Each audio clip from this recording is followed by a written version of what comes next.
Hello, everyone, and welcome to Biotech Blueprint and Biotech Capital Compass joint effort to discuss a little bit about gene editing and gene therapies. And we actually are planning to do a little bit of a series on this topic.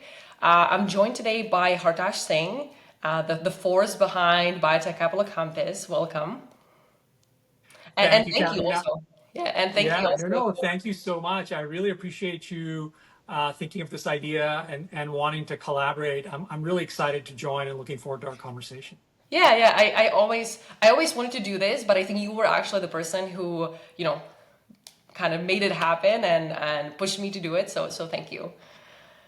Yeah, I think we have a good way to complement each other. So no, no, please let's get Yeah. going. I'm really interested to hear what you have to say and have Yeah. a nice Likewise. repartee. So yeah, just a little bit about the introduction, like why are we, I guess, doing this little mini series and what are we going to be covering in each of the episodes. So today we are a little bit heavier on the science side. We are going to be talking more broader about gene therapies and focusing on gene editing and CRISPR. And then later on, we want to get a little bit more into, we're going to be getting into an investor's perspective as well today. But my question to you, Hartaj, is what do you think about when you read about gene editing therapies or gene editing? Like, what is your take on that kind of stuff from your perspective? Yeah, Katerina, and just to add the caveat that, I'm a college biology major, and I know, some things on the scientific side. My background is more in clinical, drug development before I joined Wall Street, and I have an MBA. But, there's two ways I'll answer that question. One is, I'll tell you honestly, about 3 years ago at my previous firm, I was asked, an analyst left that used to cover the gene editing stocks there at my previous firm, and I was asked if maybe I would cover them. And I looked at them and I said, we're talking about 2021, 22, and I told my boss that, I'll cover them, but I'm going to have to put a sell on them, most of them, because I just don't think that from an investment perspective right now, these stocks look like overvalued. They've got a long ways to go. Yeah. And since then the stocks have been down about 50 or 100%. It wasn't, and then the second part, so from an investment perspective, after the initial euphoria, a lot of investment professionals like myself got very skeptical in the near term. And then secondly, it's to me, this is really interesting because on the investment side, we do understand that a lot of the gene editing techniques and their secondary and tertiary like effects are going to be huge to biotech going forward. They're going to be massive, scales of like, leverage in terms of them. So that's why there's from the investment professional side, both a near term, like, oh my God, this is really tough. But in the mid to long term, we're really excited. Yeah, that's awesome. I definitely share the sentiment. As a scientist, first look at sort of the technology and the gene editing, especially for me, is very exciting. I think it's actually almost sci-fi-ish still in some ways, like how and I'm going to talk about it a little bit more, how we repurpose basically an immune system of a bacteria, right, to like solve diseases, which is fascinating. And I think that it does exactly like you said. Maybe right now we're struggling a little bit to get it off the ground, right, and maybe justify some of the investment that's been done in the field. But I think in the mid or long term, I think it's going to be it's definitely an exciting avenue to keep an eye on. Yeah, and Katerina, I have a question for you here, Yeah, just to get it going from your perspective. yeah, yeah. It's like being part of the scientific community, with your PhD, and then, after that, also, a lot of your focus on science with the Biotech Blueprint, which I think, by the way, is really fantastic, the way you curate stuff there and explain Yeah. stuff. How can you, in a temporal manner, explain to me how exciting was it initially after explaining how it works, but how exciting was it for you, 4 or 5 years ago to where you are now on the scientific, slash lab side, and then maybe I can add a little bit of perspective of how we think on the clinical and regulatory side, investment side, where people are right now. Yeah, so several years ago when I started my PhD, maybe it was a little bit more sci-fi-ish, like I said. Now, like I know how things work. And I kind of get a different perspective. And I'm going to actually, maybe now it's a good time to sort of explain a little bit to our listeners and to get somewhat on the same page how these things work, maybe. So basically, and I'm going to take a little step back before I get into the distinction, or just talk about gene therapies and how they work, is talking about genes, right? So as everybody knows, right, human body is made out of a tremendous amount of cells. Like, it's very hard for me to imagine this number, but it's like trillions, so like 30 trillion cells. And your body is made up of tissues that are made up of cells, and these cells are the smallest living units basically in our bodies.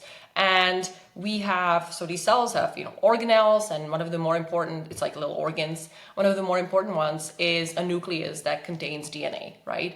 And so the DNA is, when it's basically just resting, it's condensed into chromosomes, and these chromosomes are made up of genes.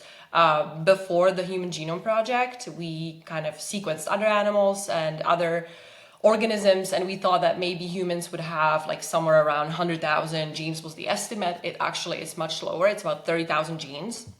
And that's because our genes kind of do different things like splicing, and so we don't need as many genes as we thought we had initially. And so genes basically are responsible, right, for anything in the body. They are recipes, if you will, for making proteins then that carry out everything that basically makes us alive. And you can have a little error in a gene that it's called a mutation, and people sometimes get like, well, it's a scary word, mutation, but really what it means is it can be just a tiny little change in the genetic code that can cause nothing, right? It can be fine. It can be completely benign, either because your gene is kind of laying there doing nothing, like dormantly, which happens. Most of the genome actually is like that. Or you can have another copy of the gene, which then carries out the work as it's supposed to. Or you can have just a tiny little change, tiny little error that can be inherited, or it can be basically created de novo as baby is being formed. And that can have detrimental effects on the human body. It can cause really bad diseases, as everybody knows. And so gene therapies, right, was created or started to basically correct these little changes. And that's the little changes that I'm talking about is basically in the DNA letters, right? You can have just a single change that, like I said, can cause a debilitating disease. And so if I get into a little bit the sort of history of gene therapies, so the difference, right, between gene therapies and gene editing are that gene therapies are more the encompassing term, right, under which gene editing and CRISPR fall. But gene therapies, like as a whole, are older than gene editing. So we had gene therapies starting around the 90s, early 1990s. And I'm sure some of the people familiar with the field know of Jesse Gelsinger, right? And that was kind of one of the setbacks and an unfortunate event that we had in the field of gene therapies. And it kind of comparing maybe some of the gene therapies that we see today to the 90s, you can see that there was a big progress done, obviously, to make sure that, things like this don't happen anymore. And they still happen because there's a lot of off-target effects of gene therapies as a whole, which is like another, issue. But, they have improved over time. So, for example, in the Jesse Gelsinger times, we used basically imagine a virus, so like adenovirus, which is a virus that causes colds and different other diseases. It would be hollow. Then we would put like the gene that we want to replace, right, in the person. The virus has affinity to the maybe area where the cells are. Have that defective gene, like liver, for example. And we basically inject it into the person, hoping that the adenovirus will bring the extra copies that are intact to the person and help them with the disease. And that's actually still used to this day, except that we use much better vectors. We don't use the adenoviral vectors anymore. We use adenoviral-like particles, AAVs. Katerina, can I just ask a question here on gene therapy before we go, dive Yeah. deeper into gene Yeah. editing? So, essentially, I think as you said, it's there's essentially like the AAV vector, Mhm. or it's like a, essentially like the outside part of a virus. That's, we Right. use the hollow part of it as a payload delivery, right? Mhm. Yeah. For the little gene of interest. So, for Mhm. example, in muscle wasting disease like DMD, we put in a smaller copy of the DMD gene, right, into Yeah. that AAV like vector and deliver it. But and we'll talk about this gene therapy later, but there's always been these problems, right? With a lot of the AAV, it's like a blunt instrument, right? Mhm. It's kind of like, I hate to use this term, but like bombers, like carpet bombing, just throwing bombs, because Yeah. most of these AAVs go to the liver, right? So you can't really send it to the tissue of your choice, and you have Right. to deliver it in huge amounts. You said there were Right. 30 trillion cells in the human body. I think Sarepta delivers something like 3 or 4 trillion copies of their Yeah. AAV vector, because Mhm. muscle makes up such a big part, right? Yeah. So that's been part of the issue with Yeah. gene therapy, is this very blunt force approach, right? Exactly. Yeah. So the thing is, like you said, there is several off-target effects, especially of these like sort of broader therapies that use this this vector to deliver the functioning copy of the gene. And one of those is liver toxicity. And like you said, we have to use so many copies or so many of these little viral particles. And sometimes the body can perceive that as a threat, right? So you have people that are sick, their immune system should be intact. And so sometimes that can actually be overactivated by this assault, right? Like, so imagine it's just like an infection, maybe just even like a cold infection. But if you have those like tremendous amount of viral particles, it can really trigger the immune system to be overactivated, and then it can basically shut down or have cause other issues in the body. And so what they do, I think Sarepta, even though they had just recently had 2 deaths associated with liver toxicity, I think they put people on sirolimus. So they basically immunosuppress the patients before giving them this therapy to basically prevent these overactivations of immune system. Katerina, can I just, you were mentioning this name, Justin. I'm actually unfamiliar. Just for our listeners, could you just explain what that situation is before we get Yeah, into yeah, yeah. gene editing? So you can actually honestly Google it. It was like a big deal back in the day, and it wasn't associated with any company. It was University of Pennsylvania, I think, in 1990s, 1999, I think. And I watched a very emotional video with his father. That was like, it's a recent video. Basically, he had an OTC deficiency, which is like a liver X-linked genetic disorder. But he was on different therapies. Like, I don't know what the outlook is, but it's not like you need this therapy to, survive. It's more like it significantly improves your life. Basically, that was like the idea. And so his parents, he was, I don't know, 18 years old. His parents were like asked by his doctors, there's this new therapy, it's a gene therapy. There was nothing mentioned, I think he says in the video that I recently watched, his father, about any side effects. And so he was fine initially, but then, like we mentioned, he basically died shortly after the treatment because of the overactivated immune system. But that being said, though, it was much more like rudimentary gene therapy, right? It was using adenoviral virus, not the AAV particle, which has much stronger immune response. And I think, died of liver failure as well. And it really set back. It was obviously horrible for the whole community, but also for science. It really set back, I think, gene therapy research by a lot.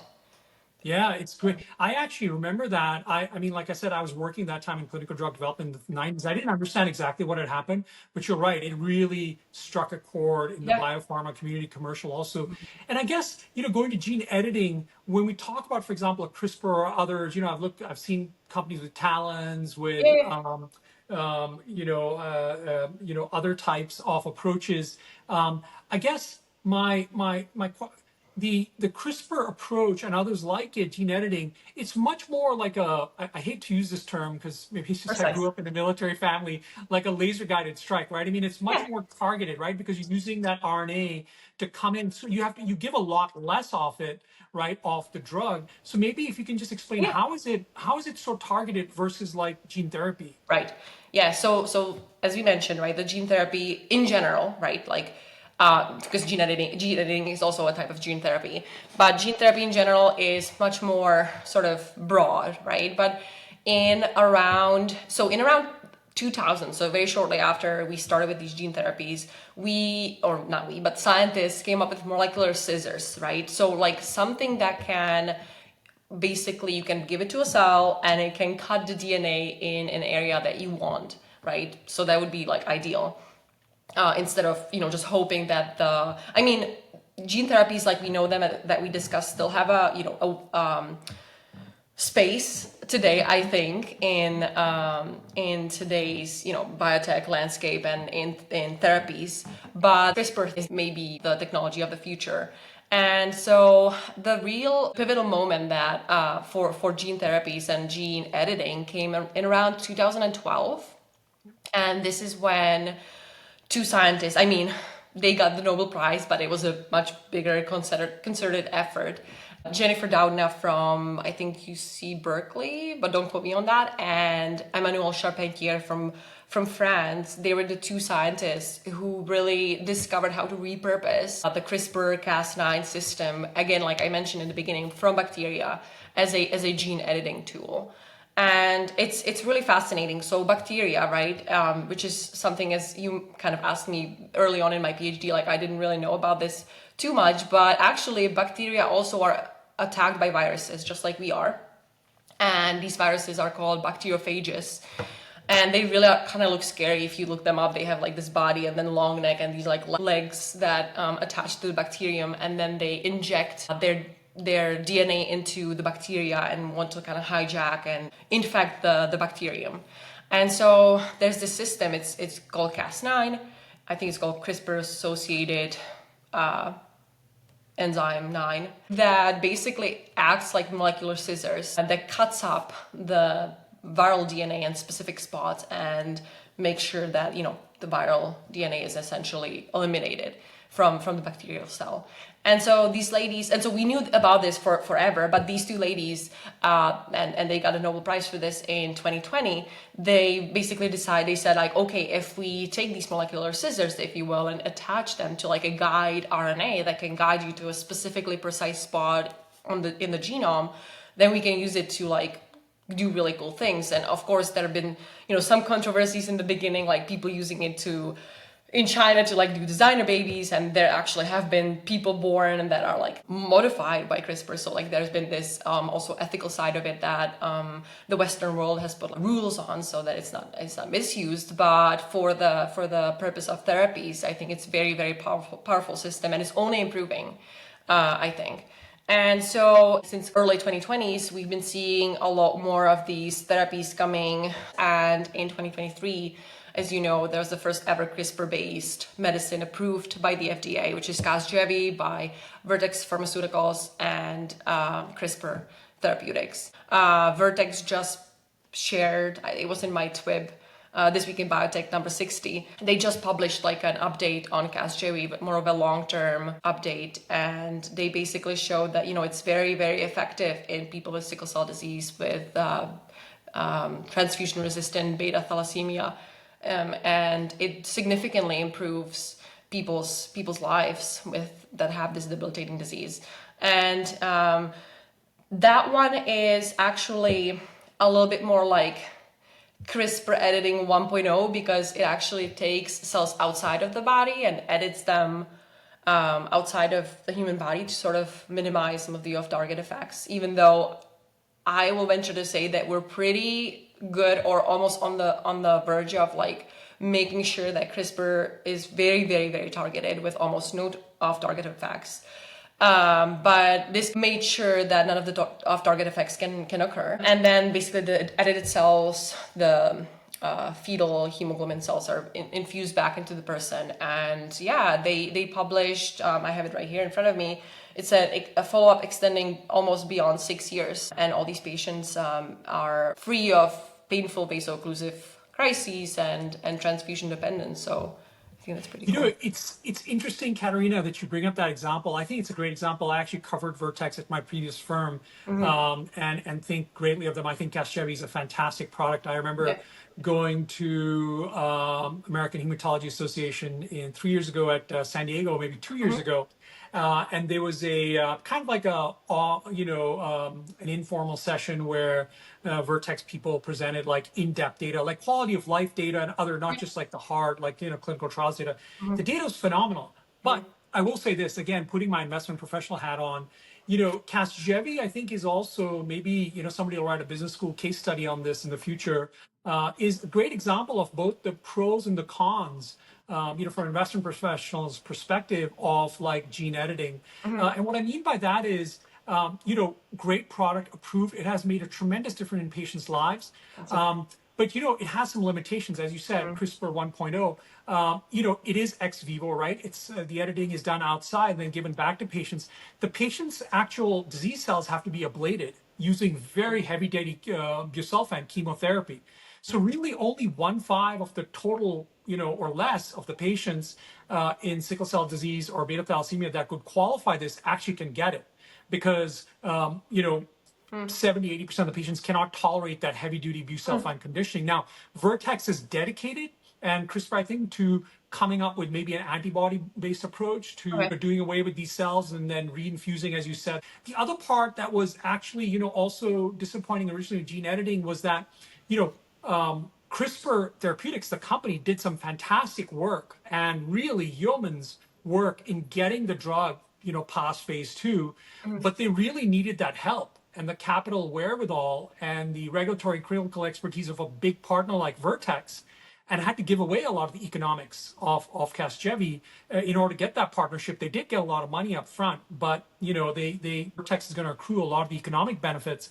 And so what we saw was, again, a very well-funded company like CRISPR, which was founded, I believe, by one of those Nobel winners, could not get by itself that therapy across the finish line. They needed a much bigger and more finance partner and more seasoned partner to help them get. So, and that's been kind of like, up till now at least, the standalone gene editing companies, what we've seen as investment professionals, some of Yeah. the pros and cons of what's been going on. Yeah, definitely.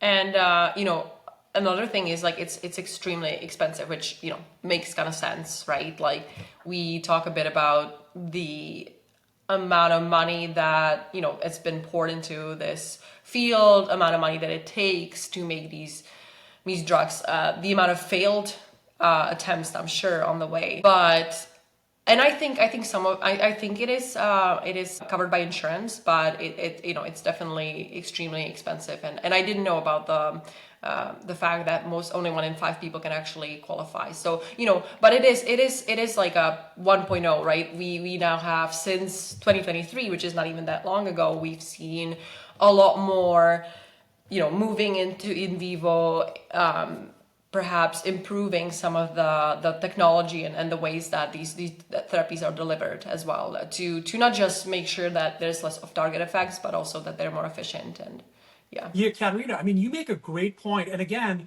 we always have to be optimistic in biotech because it's ultimately about patients, right? And their caregivers. Okay. To your point about pricing, look, right now where gene editing is going from investment professional, we're still having to go after rare diseases mostly, right? So because revenues is price times volume, right? So of Yeah. course, if you have a lot of small volume, small number of patients, like in the tens of thousands, right, for beta thalassemia or for sickle cell disease, then the price has to be high, right? So that's why the pricing right now is so high.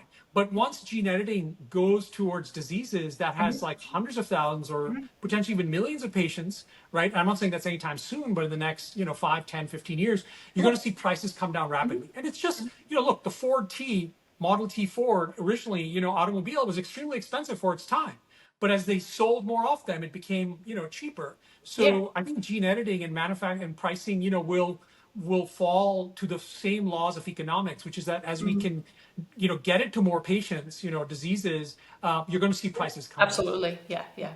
That's true and exciting. And I know, like, even CRISPR therapeutics, they're now sort of venturing out. I mean, it's still all rare stuff, right? But for example, lately I've been kind of covering their in vivo a drug that sort of it knocks out like a gene in liver cells that is responsible for high cholesterol, right? And so that's probably still rare. I don't know how many people have this specific gene, but I know it seems to be much less rare So I think they're kind of trying to expand a little bit as well, which is exciting. And Katerina, can I ask you, you said CRISPR is version 1.0, it's, or at least Casgevy. So maybe That's what just I meant. talk about that a little bit, because I remember, and again, when I say I'm just an investment professional, I mean, we follow a very narrow world of the biotech, the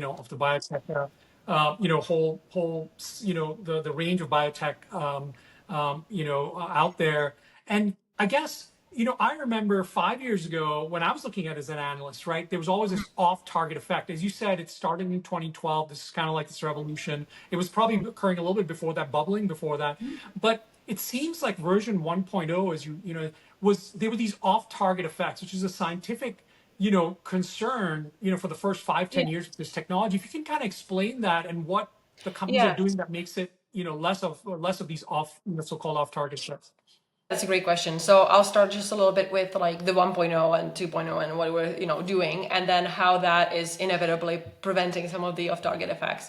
But so I'm just saying, it's an enormous feat in the science, from science perspective, what like was achieved with Casgevy, in my opinion. And I know there are, problems like with any therapy, but I think it's amazing. But I'm calling it 1.0 because, like we said, they're taking the cells outside of the body, editing them outside of the body, and like that is very expensive in and of its own, and it's also time consuming, and that kind of thing. And so what I'm considering 2.0 and 3.0 is more the in vivo therapies that we've seen, but we are also focusing on like the molecular scissors. So they're Cas9, we're making them much higher fidelity now, so to make sure that they really just cut in the area where they're supposed to.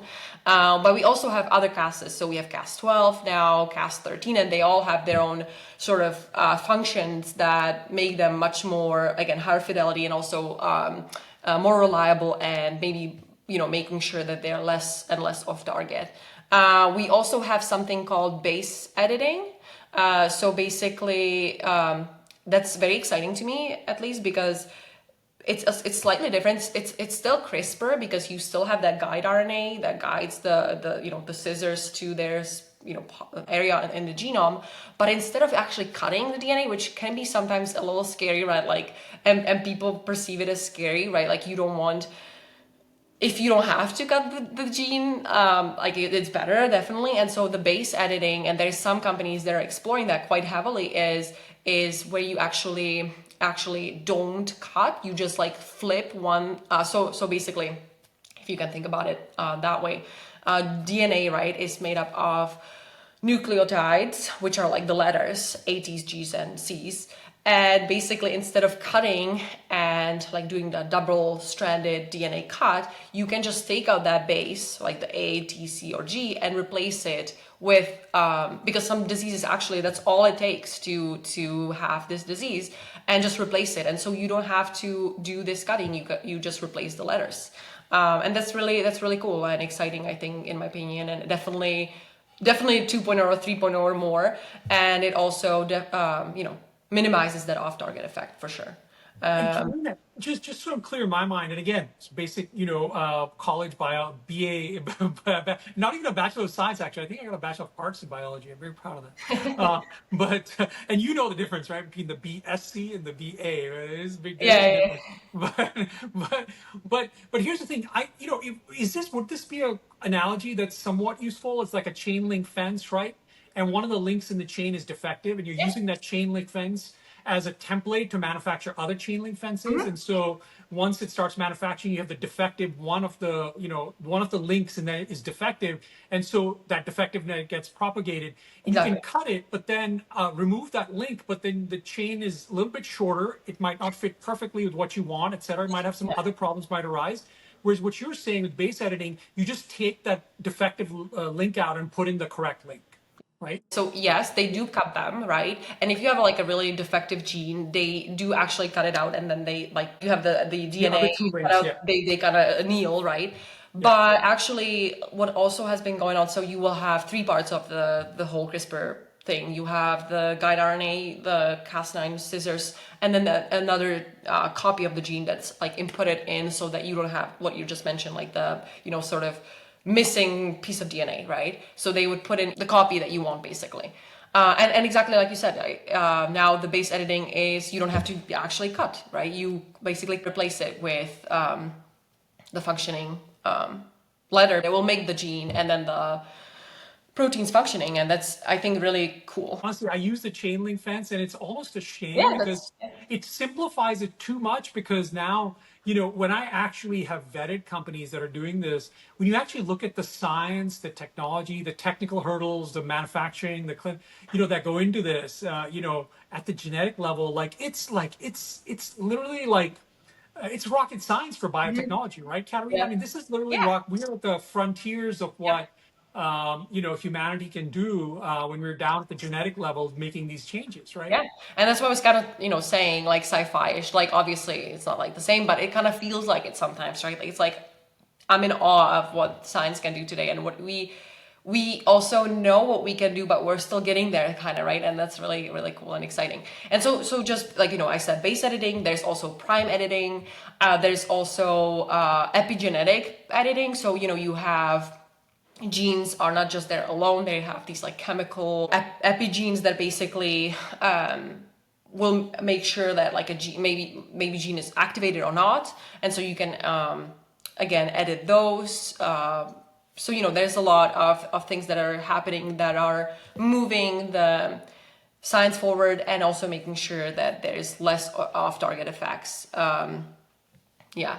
I think we're also improving on other frontiers like deep sequencing, to actually detect low frequency edits that might happen, kind of sort of predict things that might happen. A lot of this prediction, I think, happening maybe with AI and stuff. Yes. So And yeah. Katrina, it's interesting, and we'll just talk about AI in a short moment. I just want to add one thing to your point. A lot of these, as you said, CRISPR version 1.0, and as you talked about 2 and 3, and other some of these technologies like prime and base editing, et cetera.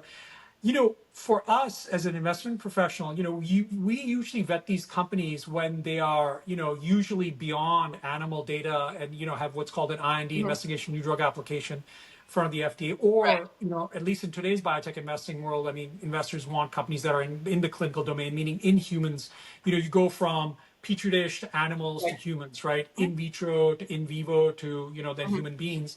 And to your point, one of the I think problems that occurred, or actually a few problems that occurred, I refer people to a really nice article in Cytotherapy, written by some folks, and a colleague of mine, Astika, was one of the authors on this, where they looked at a few years ago, and they looked at investment professionals and what some of the issues they saw, and what people saw was the off-target effects, as you mentioned, was safety concerns originally, right? And that's gotten a lot better, right? Because if you're making changes to people's genomes that you shouldn't be, as a therapy, that's not a bad.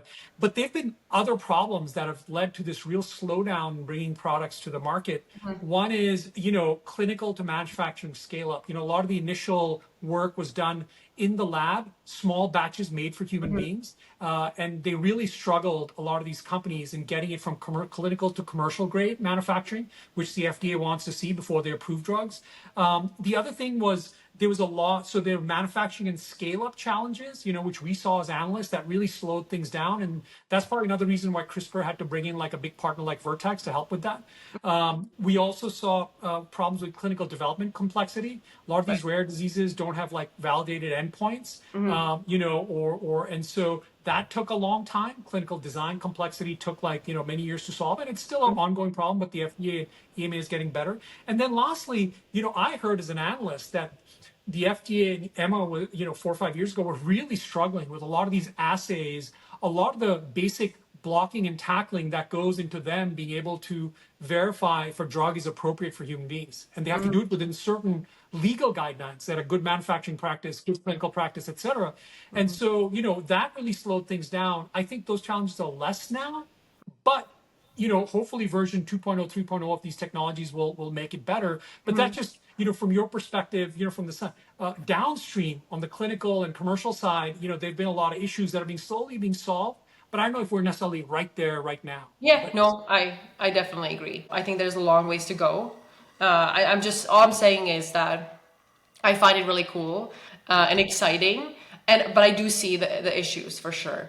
And I know that we're kind of now targeting the rare diseases, and before we can actually apply it on a population level, is going to be a long time. And I think it's going to also take a lot more maybe positive cases, and to sort of maybe convince people that this is a safe therapy that is actually going to improve your quality of life. And Katerina, absolutely. But here's the thing. Here's the reason why I think I'm an optimist, and I think you are too. And I just want to point out, because we got to learn from our mistakes, right? So Mhm. hopefully, as other modalities come forward, for us, for you, for me, and we're analyzing them, that we do a better job of not making the same mistake again, right? Right. That's the ideal situation, right? Mhm. And so, but I will tell you this: why I'm an optimist is, here's the thing. The reason why I think gene editing is so exciting from an investment perspective, it's actually like a platform technology. And what do we mean Yeah. by that? For me, the way I define a platform is, essentially think of it as a game, right? If a game's rules are well understood and the referees can apply them, like the FDA, appropriately each time, what you can then do is scale the game from just one local town to like a state, and then to many, like nationwide or worldwide. For example, Mhm. like soccer, it's an easy game to understand, its rules are well understood, the referees can implement them, so we have a worldwide game. Same thing. And so in gene editing, the way we, why I like it as a platform is that as these scientific, Mhm. preclinical, clinical, and regulatory and commercial hurdles are being, like, Mhm. worked through, the kinks are being worked through, and what you're getting is a kind of a level playing field where the rules are well understood, then you can cycle more projects through, right? You can Right. start cycling more and more projects, more and more companies, and then also, this is the nirvana of for an investor, is hopefully the probabilities of approval also increase, Yeah. because we're seeing, like in diseases, you're going from now lower approval rates because a lot of the road to the future is not well understood in gene editing. You don't know what that road's going to look like, but once the road is well paved and the mile markers are known, Mhm. then getting there becomes easy. Anybody can pile into a minivan or something and say, hey, let's head out to, from San Francisco to Tahoe, or from New York to the Hamptons. It's Yeah. easy, right? Yeah. So Yeah. that's why I think this is a platform technology that has so much potential, as long as we work through these initial kinks. Yeah, definitely. So I also, you kind of mentioned a little bit of the regulatory landscape, like, which is obviously also essential for these therapies to make their way through, maybe the initial stages all the way to production and to the patient. And we talked before, when we were preparing for this, a little bit about the regulatory landscape, which has been changing a lot now, and it has kind of like an interesting dynamics. Like, I don't know if you've been following the sort of latest developments a little bit, but at least from what I understand, it is that we have, right, RFK and then Junior, and then we have Martin Makary, who is the new FDA commissioner, and they both seem to be very open to gene editing, right? Actually, they are sort of both advocating for slashing bureaucratic hurdles and getting these therapies quicker to patients. Sort of, they both are sort of aiming to fast track some of the rare disease treatments. So I think both of them overall, at least in this, what we just talked about today, they seem to sort of favor innovation and expedited framework. But then we have Vinay Prasad, the guy who is overseeing vaccine and rare disease treatment developments, including gene editing. And he, even though he is, it seems to me, at least from what I've seen, in favor of gene editing, overall he seems to be much more maybe criticizing a little bit of this rushed accelerating approvals that we've been seeing actually in gene editing. And we've seen Sarepta's latest issues, and that's been criticized, I think, by Prasad. And so he, for example, pushed back against surrogate-based, approvals, again, including Sarepta's Elevidys. And he is more for like stricter evidence standards. And so I think it's going to be interesting how this is going to play out, because we have kind of opposing viewpoints maybe on this issue. But I don't know what your take is on this. Yeah, Katerina, it's a great point. I mean, here's the thing. as you mentioned, RFK Jr. and Marty Makary seems much more enthusiastic. Mm-hmm. Maybe with Dr. Prasad, he has an opposite or kind of different viewpoint from theirs. And there's good to have creative tension, right? Mm-hmm. I mean, organization shouldn't be just like some massive, bureaucracy where everybody's saying and, thinking the same thing. That's actually not healthy, Mm-hmm. right? So having some folks that disagree is not a bad thing. But Yeah. I do think that the people at the top, RFK Jr. and Dr. Makary, who've been cited for other things that they are not as comfortable about, for example, vaccines, seem really enthusiastic about gene therapy and gene Yeah. editing. So Dr. Prasad could be a counterweight. That's the way I think about it. Yeah. And maybe Exactly. a counterweight is not a bad thing. And Mm-hmm. then I think the second thing again is that look, gene editing and gene therapy. I mean, we'll talk about gene therapy at different podcasts, but the preclinical, clinical, regulatory, and approval pathways are still being worked out. So we need to have very serious debate. There needs to be a lot of people that disagree that are part of this debate. I think we learned this from the COVID times that, it's kind of like we need to get everybody involved in the Mm-hmm. conversation, to Mm-hmm. have like an ideological viewpoint, whether you're for vaccines or against vaccines, whether you're for gene editing or against gene editing, Mm-hmm. is not healthy. A good conversation involves having, hopefully everybody at the table, which I think over time, we're going to get different administrations talking about this. I mean, gene therapy is going to, was there before President Biden and President Trump, and it'll be there after them also. So my hope is that we get a lot of disparate kind of individuals like we Mm-hmm. have right now, and Mm-hmm. we have a very respectful but vocal conversation because, and again, just remember these are rare diseases. I mean, to your point about DMD, and I'll just end with this, is that I remember that there were concerns around Sarepta's therapies even when it was being developed, and I remember being parts of like conversation with DMD patients who are all young boys, Mm-hmm. mostly below the age of 21, so meaning like they're not young adults, and so they're guardians of their parents, right? And most of the parents with the boys, if you ask them, look, this therapy has the potential, some small probability that could really affect your son's Mm-hmm. quality of life, but it has this huge upside potential. Most of them would look you in the eye and say, you know what? Give me the choice to give this therapy to my boy, right? And that's why it got approved. So on a certain level, I could see Dr. Prasad's viewpoint, but at the end of the day, we are healthy people, and people who are unhealthy, we can't become like a society that is only ruled where the rules are created by healthy people for unhealthy people. We have to understand what unhealthy people want also, Of and course. people who are sick. And if they say, hey, you know what, I know this could be dangerous for me, but give me the chance, the opportunity to make my life better, why not? So Right. Yeah, and that's what I kind of was trying to say when I was talking about the balance, right? Like you kind of have to decide, the patient has to ultimately decide for themselves, right? Like, do we take the risk with this drug, right? That can not cure him, but really improve his quality of life. But there is this risk that obviously everybody's doing their best to prevent, but it's tough, and I don't know what these parents are going through, obviously. I mean, But Katerina, every time you take an aspirin, or you and I take an aspirin, if you read the label, it says there's about a 1 in 1 million or 2 million chance we're going to have a heart attack and die. So, I mean, you could take peanut butter and you might have some allergy that you never knew about. And all of a sudden, I mean, anytime we put something into our bodies, right, and it doesn't have to be medicines, it could be anything, right? I right. mean, that's just part of being a living thing, right? But my point is, I learned after, the COVID shutdowns and stuff, is that we cannot be what I call like a tyranny of the healthy. And the way I use that term is that it's the healthy people making rules for healthy Yeah. people, and we're not really listening to the people that are suffering, that have diseases, because they're the minority. Because most Hmm. of them don't live that long. So they're the minority of our populations. And yet we rarely listen to them when we're making these diseases. Most of the people who run the FDA or people like you and me are, knock on wood, fairly healthy. Hmm. And Yeah. so it's easy about us to talk about these rules and regulations in a hypothetical way. And I think we just need to do a better job of listening to patients, their caregivers, and their families, Yeah. while making these rules. No, absolutely. I agree with that. Especially in Um, gene editing, just bringing back to gene editing, because I think initially, Katerina, it'll have approvals mostly in rare diseases.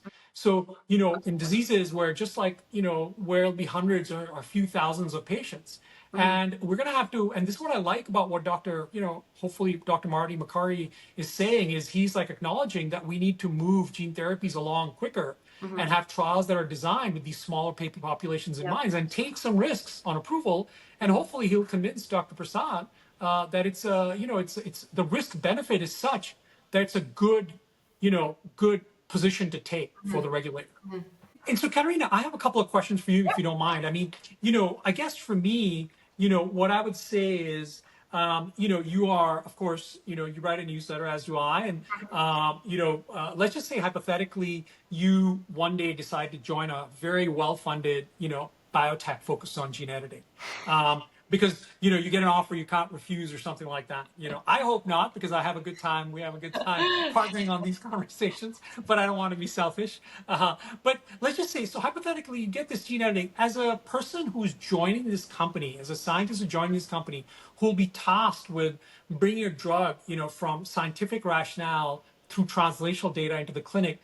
What are the top one or two or three things you'd ask those founders or those scientists or the investors in that company? Like, what would you be interested in knowing to make sure that this project you're joining is going to be worth your time and effort? Always come up with the most clever and kind of hard to answer questions. I love them, but it's almost like it's something I would have to think about for a while. And it's like an essay question, you know? I'm sorry. No, no, no. You can I ask me mean, the podcast too. I'm giving, Take yeah, on yeah, that yeah, as a podcast too. of course. Yeah. That's a tough question. I mean, I guess my main thing before, even interviewing or going into it would be checking out their pipeline and what they're doing. But also, I would definitely ask them about the future. What are they planning to do? Like, what is where are they taking the company? What is like their next, 3.0, 4.0 plan?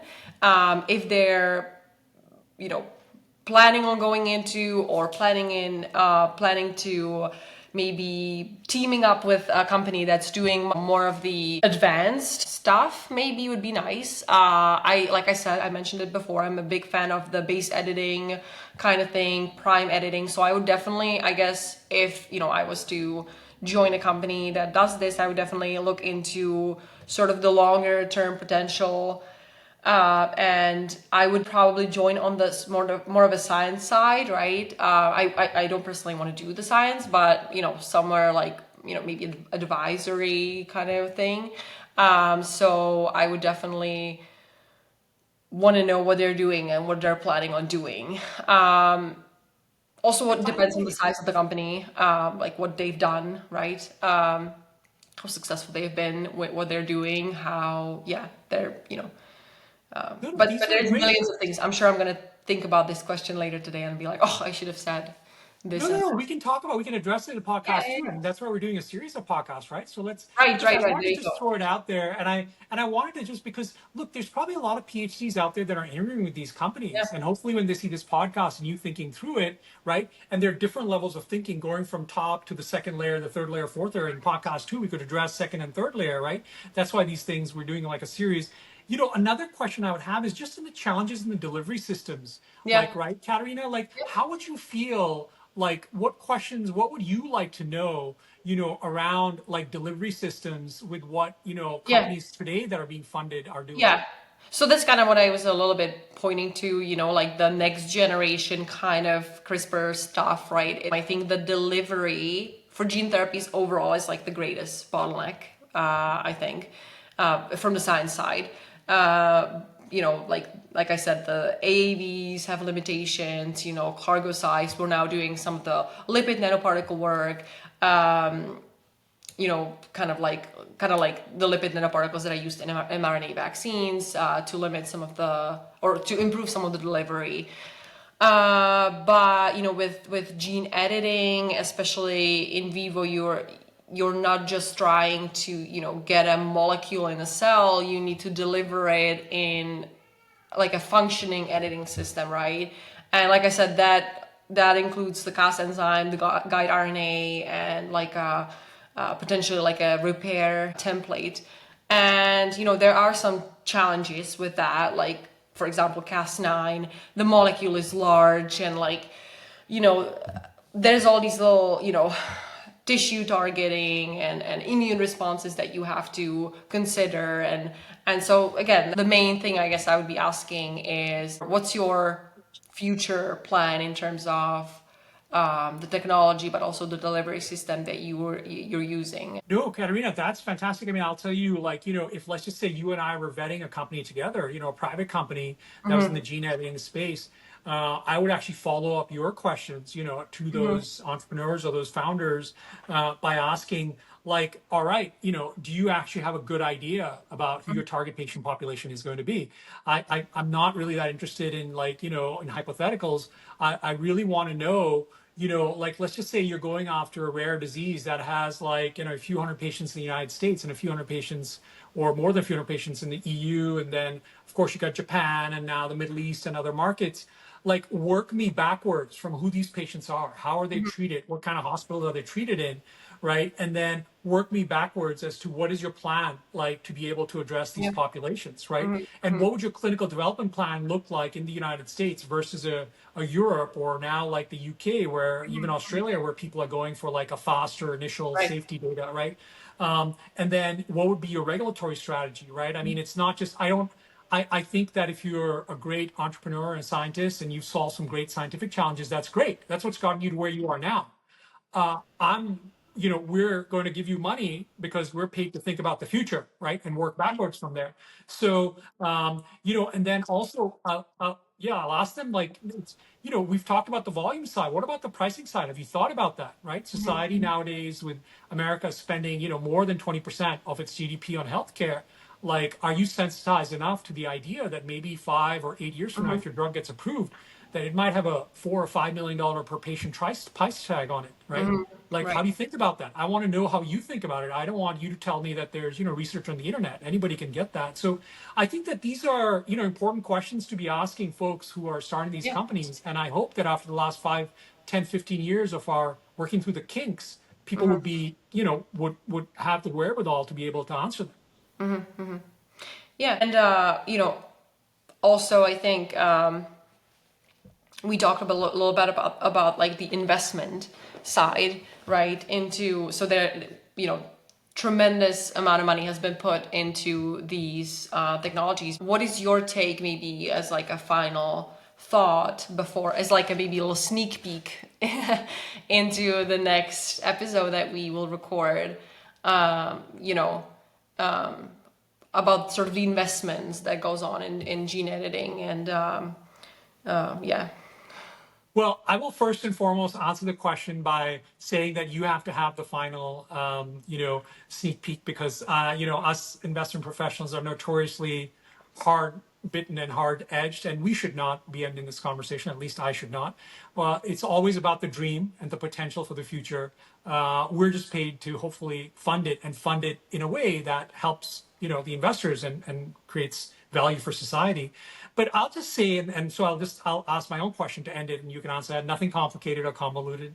But, like, it's to me, it's just, gene editing is literally, it is. I was a fan of comic books, huge Marvel, and, and even like Star Trek. I'm a Trekkie more so than Star Wars, et cetera. And people who, follow these spaces know what that means. But I really, have an optimistic view of the future. And I think gene editing is one of those tools that can really help not just the people that are sick, now, help them live and live better lives, but it actually, in the long run, has the potential to really extend the life of human beings and make that life have a more quality life.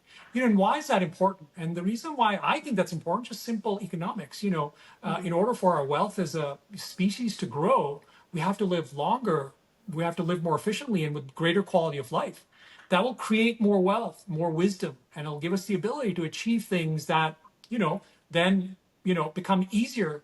People used to hop from one island to another. Our species 1,000 years ago or 5,000 years ago, we're dreaming of hopping from like a planet to another, right? So, but in order to get there, there has to be a certain, it's not just cultural or whatever I believe, but also biology, simple biology. We have to be more, we have to help the weakest among us, and then we have to live our longer and healthier lives. So that's my feeling. So going back to that, what would be a scientist's riposte to that? What would a scientist say, to my way of very broadly thinking like that is, what would you like to, tools you'd like to have or things you'd like to see that would help you in the near term from, investment professionals to be able to achieve those dreams? That's a great question, Hartaj, as always. And, I think it has a lot of layers. I will do my best maybe to answer that next time because we're about, hour in. So I think this is perfect sort of way to cap it off. And I think next time we can talk a little bit about, or we can talk about gene therapies, less so focusing on gene editing, and maybe a little bit about, investment cycles, ethics that can also maybe come next. Yeah. Any final thoughts that you have? No, that's a great point on investment cycles, Katerina, because one thing that I think an investment professional or anybody who wants to invest in this space would ask, right? It's like, all right, Hartaj, so you've said a lot of things have not gone right, right? And Yeah. in the long run, mid to long term, this has potential. What are some signals, that we could see among gene editing stocks and maybe even gene therapy stocks that could make us believe that milestones or signals that they're past the tough times and now the good times are ahead of us, so we should start Right. investing in them? I think that's something that I could also focus on in the next Yeah. podcast. Yeah, I would personally love that, and I think our listeners would also love to hear that because, we discussed this a little bit before starting this episode, is how sort of unpredictable this field can be, I think, and having someone, with your experience to chime in a little bit and, give their perspective, I think would be really, really helpful. Yeah, same here, Katerina. And I think your perspective and the way you address things leads to a great conversation between, the two of us. We come from very disparate backgrounds, but it's interesting how in many ways we think alike, Yeah. which I think is fantastic. It's a real pleasure. Thank you so much for inviting me in the Biotech Capital Compass. Yeah, I of really look course. forward to the next Yeah, it's podcast. always a pleasure. Thank you so much, and thanks for everyone if you made it this far. Thank you so much for listening, and hopefully we'll see you next time. Thanks, Katerina.